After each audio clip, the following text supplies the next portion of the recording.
शहर के बाहरी हिस्से में अपने छोटे से घर में अकेली रहा करती थी।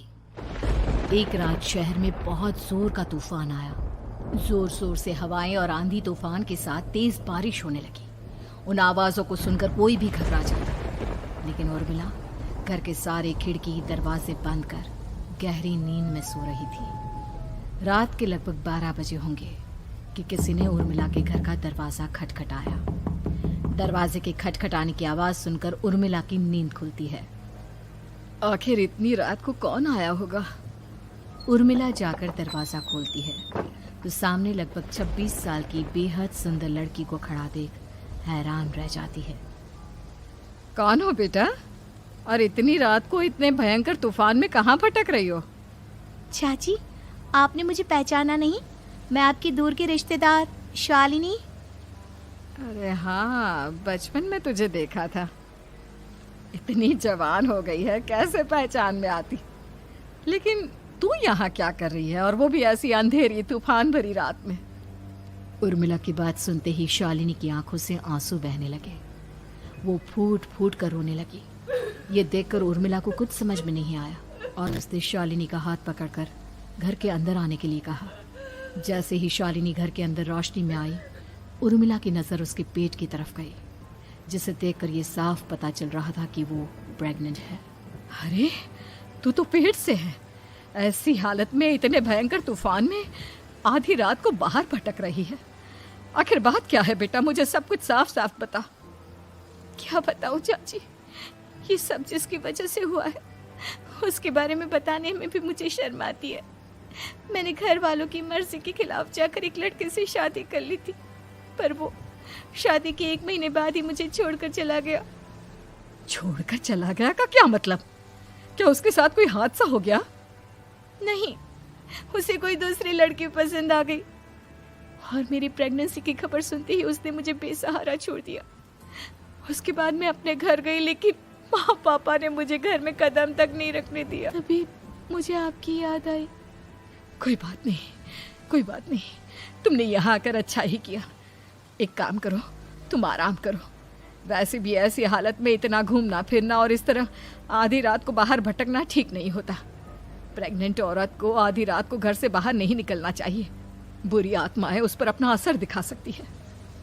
और इतना कहकर उर्मिला ने शालिनी को एक दूसरे कमरे में जाकर आराम करने के लिए कहा। लेकिन जैसे ही शालिनी अपने कमरे में जाने लगी, अचानक से उर्मिला ने उसे रोक लिया।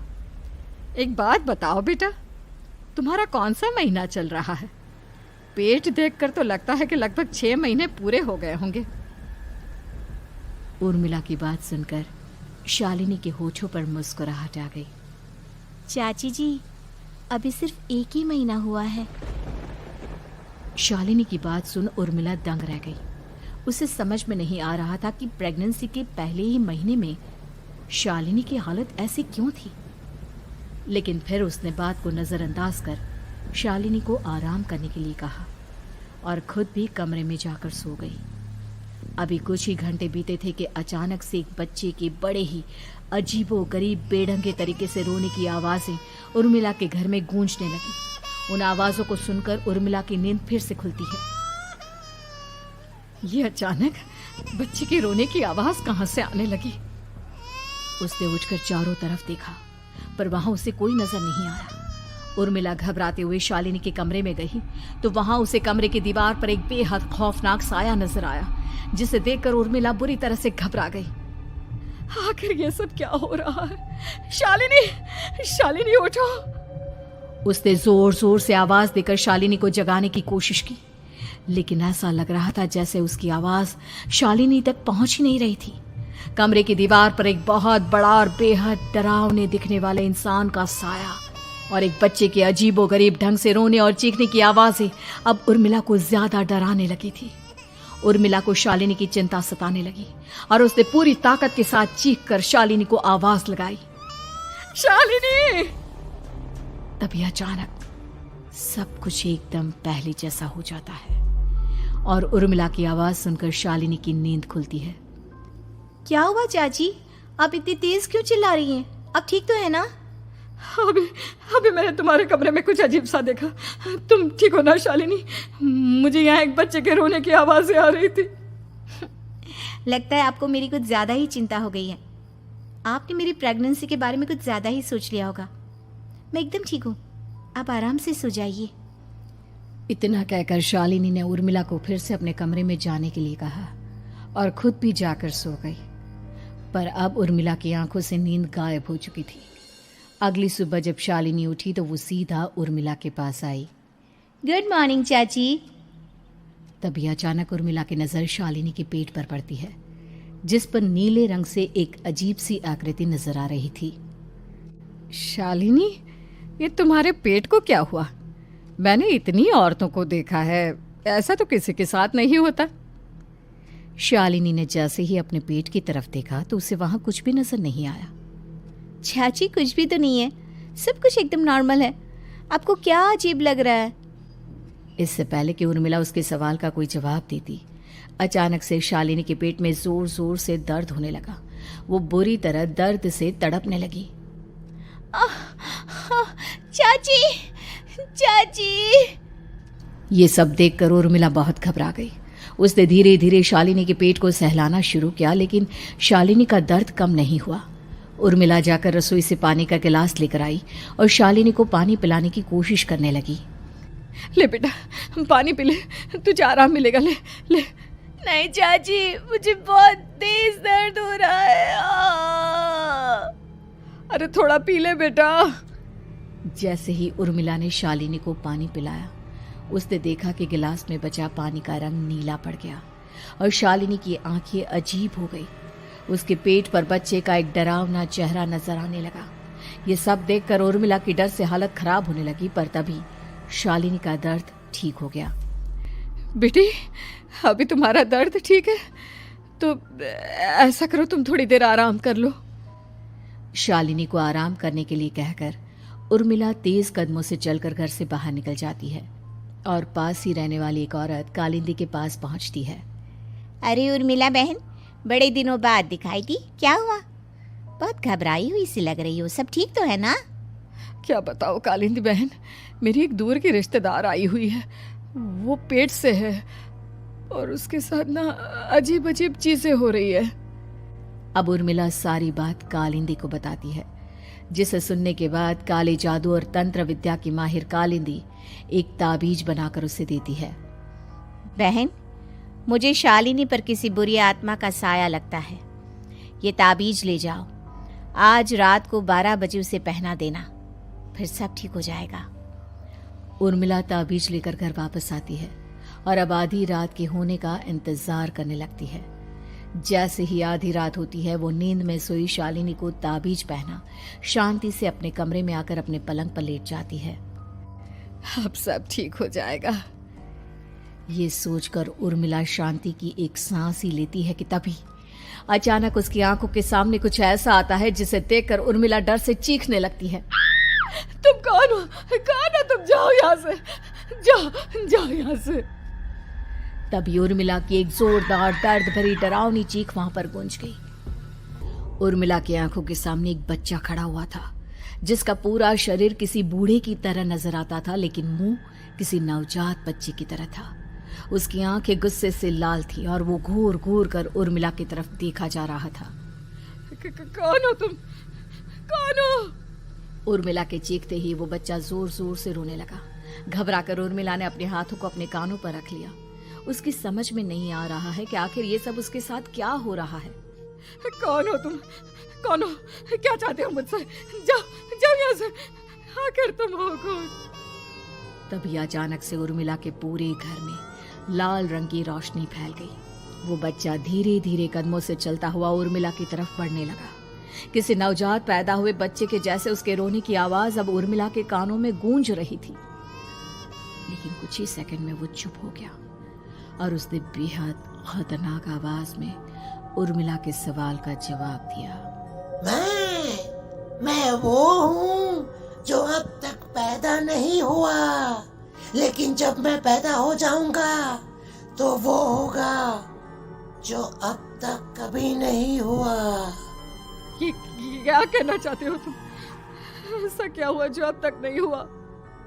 तबाही होगी, तबाही। सब कुछ खत्म हो जाएगा। और ये जो लड़की मुझे जन्म देने वाली है, मैं उसका खून पी जाऊंगा, सारा खून। उस बच्चे की बात सुनते ही उर्मिला बुरी तरह घबरा गई। उसका एक बुजुर्ग आदमी जैसा शरीर, एक नवजात बच्चे जैसा चेहरा, ये दोनों ही बातें उर्मिला की समझ से बाहर थी। तभी वो बच्चा अचानक गायब हो गया। घर का माहौल फिर से पहले जैसा हो गया। लाल रंग की रोशनी भी अब गायब हो चुकी थी। उर्मिला दौड़कर शालिनी के कमरे में पहुंची, जहां वो गहरी नींद में सोई हुई थी, पर उसके गले का ताबीज गायब हो चुका था। उठो उठो शालिनी, उठो बेटा, मुझे तुमसे ज़रूरी बात करनी है। अरे चाची, क्या हुआ? इतनी रात को आप परेशान क्यों कर रही हैं? सब ठीक है ना? अभी जब तुम सो रही थी ना, तो मैंने तुम्हारे गले में एक ताबीज पहनाया था। कहाँ गया बेटा, बताओ मुझे। शालिनी ने चारों तरफ अपनी नजरें घुमाकर देखा, लेकिन वहां पर कोई ताबीज नहीं था। वह हैरानी से उर्मिला के चेहरे की तरफ देखने लगी। उसे समझ में नहीं आ रहा था कि आखिर उर्मिला किस ताबीज के बारे में बात कर रही थी। नहीं चाची, यहाँ कोई ताबीज नहीं है। लगता है आपने कोई बुरा सपना देखा है। मैंने कोई बुरा सपना नहीं देखा। खैर छोड़ो, तुम अब सो जाओ, कल सुबह बात करते हैं। डर और घबराहट की वजह से उर्मिला की आंखों से नींद तो जैसे बिल्कुल गायब हो गई थी। अगली सुबह उर्मिला बिना कोई देर किए गांव के बाहर एक छोटी सी झोपड़ी में रहने वाले बूढ़े पंडित के पास पहुंची। पंडित जी, मेरी मदद कीजिए। अरे आओ आओ उर्मिला, क्या हुआ? सब ठीक तो है ना? क्या बताओ पंडित जी, बहुत बड़ी मुसीबत है। मेरी दूर की एक रिश्तेदार लड़की पेट से है और उसके साथ बहुत डरावनी चीज़ें हो रही है। कल रात को तो एक अजीब सा दिखने वाला बच्चा मेरी आंखों के सामने आकर खड़ा हो गया था। ये तुम क्या कह रही हो? मुझे साफ साफ बताओ कि आखिर तुमने क्या देखा? उर्मिला ने अपने साथ हुई बीती रात की पूरी घटना पंडित जी को बताई, जिसे सुन पंडित जी के माथे पर चिंता की लकीरें उभर आई। अनर्थ होने वाला है, अनर्थ। बरसों पहले भी उस हैवान ने एक लड़की के पेट से जन्म लिया था और उसके बाद उस शहर को पूरी तरह से तबाह कर दिया। कैसी विपदा पंडित जी, कैसे बात कर रहे हैं आप? बताइए मुझे, और इसका उपाय क्या है? इसका उपाय तो है, लेकिन बहुत कठिन है। हो सकता है कि उस उपाय को करने के दौरान तुम्हारी जान भी चली जाए। मुझे मेरी जान की कोई परवाह नहीं, पर आप जिस तबाही के बारे में बात कर रहे हैं, बस वो नहीं होनी चाहिए। लाखों लोगों की जान बचाने के लिए मैं कुछ भी करूंगी। तो ठीक है, मेरी बात ध्यान से सुनो। बरसों पहले एक भयानक तांत्रिक ने अपनी तंत्र क्रिया के जरिए एक मासूम लड़की के साथ रिश्ता बनाकर उसके पेट से जन्म लिया था। इस तरह से वो अपने जैसे लोगों की संख्या इस दुनिया में बढ़ाना चाहता था। आपके कहने का मतलब है कि शालिनी के पेट से भी उस शैतान को जन्म लेना है, इसलिए उसने उसके साथ ये सब किया है।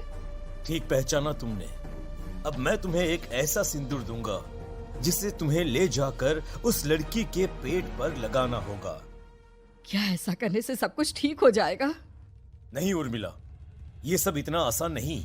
उस लड़की के पेट पर सिंदूर लगाने के बाद तुम्हें उसका पेट काटकर उस हैवान को बाहर निकालना होगा। नहीं पंडित जी, मैं ये सब नहीं कर सकती। मैं भला एक जिंदा लड़की के पेट को अपने हाथों से कैसे काट सकती हूँ?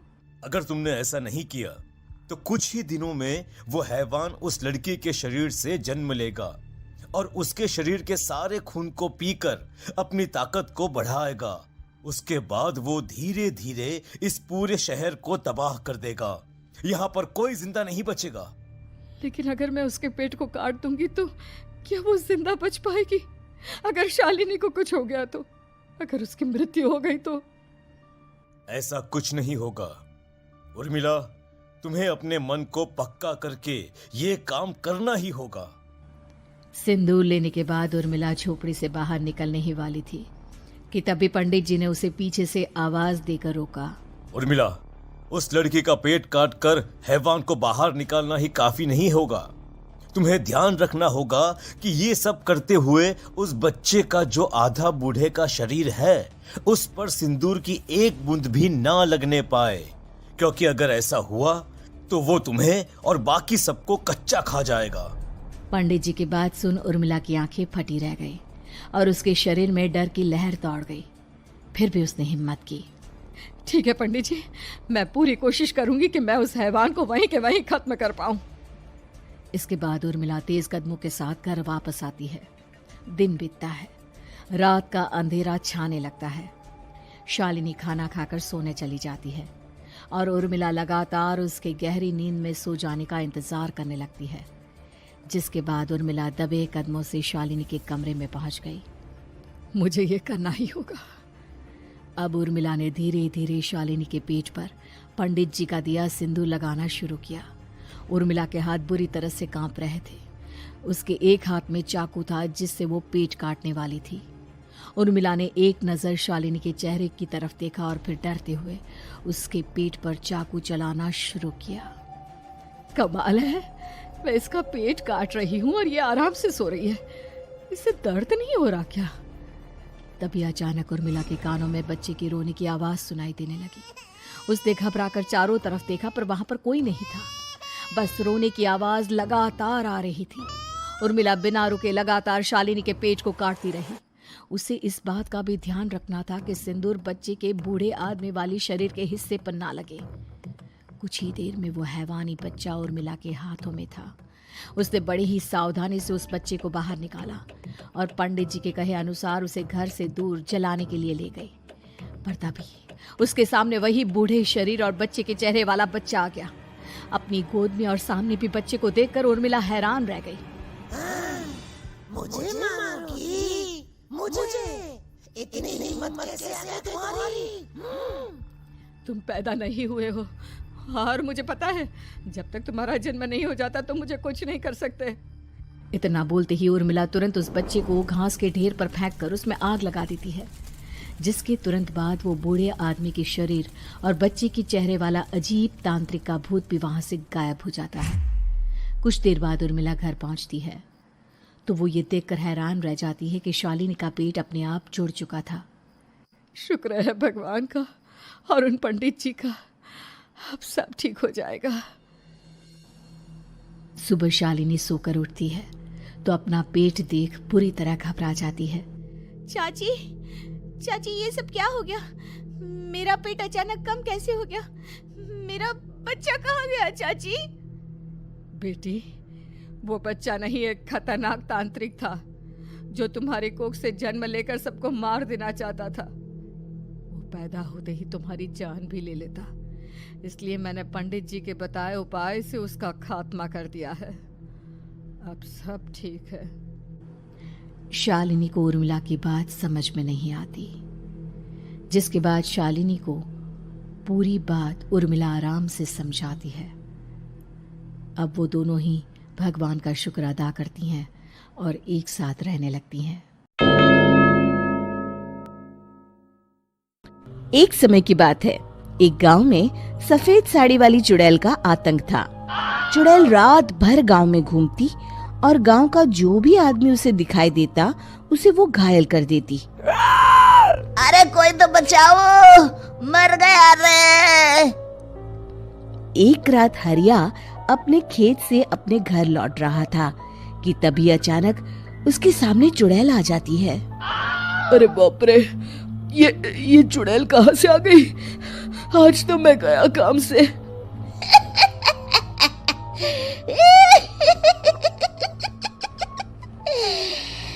आज मुझे मेरा शिकार मिल गया। अरे चुड़ैल दीदी, मुझे छोड़ दो। जैसे ही चुड़ैल हरिया की तरफ बढ़ती है, हरिया वहां से भाग जाता है और अपने घर के दरवाजे पे पहुंचता है। अरे भगवान, जल्दी से दरवाजा खोलो, मेरे पीछे चुड़ैल पड़ी है। हरिया की पत्नी जल्दी से दरवाजा खोल देती है। अरे आप इतना हाफ क्यों रहे हैं? अरे मेरे पीछे चुड़ैल पड़ी है, आज तो मैं बाल बच गया। जल्दी से सभी दरवाजे और सभी खिड़कियों को बंद करके बत्ती बुझा दो। तभी चुड़ैल हरिया के घर के पास पहुंच जाती है। अरे वो आदमी कहाँ गायब हो गया? मैं भी देखती हूँ आखिर कब तक बचेगा। मैं अपने शिकार को इतनी आसानी से नहीं छोड़ती। इतना कहकर चुड़ैल वहां से चली जाती है। वहीं दूसरी तरफ हरिया और उसकी पत्नी दोनों अपने घर की खिड़की से ये सब देख रहे होते हैं। अरे बाप रे, ये तो बड़ी डरावनी चुड़ैल थी। अगले दिन ये बात आग की तरह पूरे गांव में फैल जाती है और धीरे धीरे लोग चुड़ैल के डर के मारे शाम होते ही अपने घरों से बाहर निकलना बंद कर देते हैं। कुछ दिनों के बाद भाई, मैंने तो इस चुड़ैल के डर के मारे रात को अपने खेतों को पानी देना बंद कर दिया है। कहीं मेरी फसल सूख गई तो मैं तो कहीं का नहीं रहूंगा। साहूकार का कर्जा कैसे चुकाऊंगा? अरे भाई, पूरे गांव वालों का यही हाल है। पता नहीं ये चुड़ैल हमारे गांव में कहां से आ गई। फिर एक दिन गांव के पास वाली नदी के किनारे एक बहुत बड़े तांत्रिक के आने की बात कुछ गांव वालों को पता चलती है। वो लोग जाके ये बात गांव के मुखिया को बताते हैं। मुखिया जी, नदी के किनारे एक बहुत ही पहुंचे हुए तांत्रिक बाबा आए हैं। हमें उनसे मदद मांगनी चाहिए। मैंने सुना है वो बड़े बड़े भूतों और चुड़ैलों को अपने वश में कर लेते हैं। मुखिया जी सभी गांव वालों को लेकर उस तांत्रिक के पास पहुंच जाते हैं। ओम फट स्वाहा, ओम फट स्वाहा। तभी तांत्रिक अपनी बंद आंखों को खोलकर कहता है, क्या बात है? तुम सब लोग यहाँ क्यों आए हो? मुखिया जी उस तांत्रिक को सारी बात बता देते हैं। अच्छा, तो ये बात है। और तांत्रिक अपनी आंखों को बंद कर लेता है। मैं देख रहा हूँ तुम्हारे पूर्वजों ने बहुत पाप किए थे, जिससे ये गांव अब श्रापित हो चुका है। उसी के फल स्वरूप तुम्हारे गांव में चुड़ैल आई है। ये चुड़ैल बहुत खतरनाक है, ये किसी को नहीं छोड़ेगी। हे भगवान, मर गए रे, अब क्या होगा? तभी गांव के मुखिया जी कहते हैं, बाबा, इस चुड़ैल से हम सबको बचा लीजिए। कोई तो उपाय होगा। इसका सिर्फ एक ही उपाय है। सभी गांव वालों को बारी बारी हर दिन अपनी आधी फसल उस पहाड़ी के ऊपर बनी काली गुफा में छोड़ के आनी होगी। तभी उस चुड़ैल की भूख मिटेगी और श्राप का प्रभाव खत्म हो जाएगा और तुम सब जिंदा बच जाओगे। सभी गांव वाले उस तांत्रिक की बात को मान लेते हैं और वहां से चले जाते हैं। फिर अगले दिन से रोज उस गांव के लोग बारी बारी से अपनी आधी फसल उस काली गुफा के पास जाकर रखाते। कुछ दिनों बाद हरिया की बारी आती है। बाप रे, आज तो मेरी बारी है उस काली गुफा में जाने की। क्या करूं? वो तो बड़ी खतरनाक चुड़ैल है। मेरे तो हाथ पैर कांप रहे हैं। फिर हरिया डरते डरते अनाज की बोरियां अपनी बैलगाड़ी में लाद देता है। तभी हरिया की पत्नी उससे कहती है, देखो जी, संभल के जाना और किसी भी हालत में शाम होने से पहले वापस आ जाना। उस चुड़ैल का कोई भरोसा नहीं है जी। हरिया बैलगाड़ी में बैठते हुए कहता है, भगवान, मैं क्या वापस आऊंगा? लगता है अब तो मेरी खबर ही आएगी। इतना कहकर हरिया वहां से चला जाता है। रास्ते में जंगल से गुजरते हुए हरिया की बैलगाड़ी का एक चक्का बड़े गड्ढे में फंस जाता है। हे भगवान, अब ये क्या मुसीबत है? हरिया नीचे उतर के पूरी ताकत से अपनी बैलगाड़ी को गड्ढे से निकालने की कोशिश करता है। बहुत देर मेहनत करने के बाद हरिया की बैलगाड़ी उस गड्ढे से बाहर निकल जाती है। हे भगवान, अब तो शाम होने वाली है। आज तो मैं गया काम से।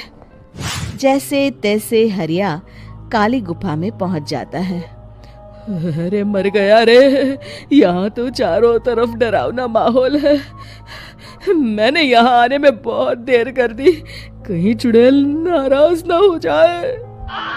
हरिया अनाज की बोरियां वहां रख के जैसे ही जाने लगता है, तभी उसे किसी के आने की आवाज सुनाई देती है। हरिया एक कोने में छुपकर अंदर देखने लगता है। चुड़ैल वहां आती है और फिर अपने चेहरे से नकली चुड़ैल का मुखौटा निकाल देती है। हरिया ये देख के हक्का बक्का रह जाता है। तभी चुड़ैल कहती है, भैया यहाँ आना, आज तो बहुत अनाज आया है, इसे मिलाकर अब हमारे पास ढेर सारा अनाज जमा हो गया है। कल ही हम इसे शहर में बेच आएंगे और माला माल हो जाएंगे। तभी अंदर से नदी के किनारे वाला तांत्रिक बाहर आता है। अरे ये तो तांत्रिक बाबा है। हाँ, अब तो हम दोनों की जिंदगी मजे में कटेगी। गांव वालों को बेवकूफ बनाना इतना भी मुश्किल नहीं था। लोग तो तुम्हें सच में असली चुड़ैल समझते हैं। हाँ, तुमने सही कहा। अब ये गांव वाले चुड़ैल के डर से जिंदगी भर इस काली गुफा में अनाज पहुंचाते रहेंगे।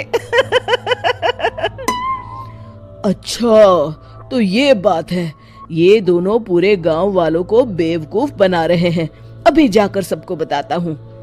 हरिया उन दोनों की पूरी बातें सुन लेता है और जल्दी से वापस गांव में आता है। गांव वालों को पूरी बात बता देता है। इससे पहले वो दोनों हमारा अनाज लेकर शहर जाए, हमें उन दोनों को पकड़ना होगा। उधर दूसरी तरफ नकली तांत्रिक और नकली चुड़ैल बनी औरत एक बड़ी गाड़ी में सारा अनाज लाद के वहां से निकलने की तैयारी कर रहे होते हैं। जल्दी करो, इससे पहले हमें कोई देख ले, हमें यहाँ से निकलना होगा। और तभी वो दोनों देखते हैं कि सामने से सभी गांव वाले अपने अपने हाथों में मशाल लेके आ रहे हैं। दोनों बुरी तरह डर जाते हैं। रुक जाओ, तुम दोनों का भांडा फूट चुका है। अरे मर गए रे, ये गांव वाले कहाँ से आ गए? तुमने क्या सोचा इतनी आसानी से यहाँ से निकल जाओगे? ये अनाज हमने अपने खून पसीने से दिन रात खेतों में मेहनत करके उगाया है। दोनों मुखिया जी के पैरों में गिर जाते हैं। हमें माफ कर दीजिए, हम दोनों एक नंबर के कामचोर हैं। बिना मेहनत किए पैसे कमाना चाहते थे। हाँ, अब हम आगे से मेहनत मजदूरी करके पैसे कमाएंगे। हमें कुछ मत करना, हमें छोड़ दीजिए। इतना कह के दोनों गांव छोड़ के भाग जाते हैं और सभी गांव वाले फिर से खुशी खुशी रहने लगते हैं।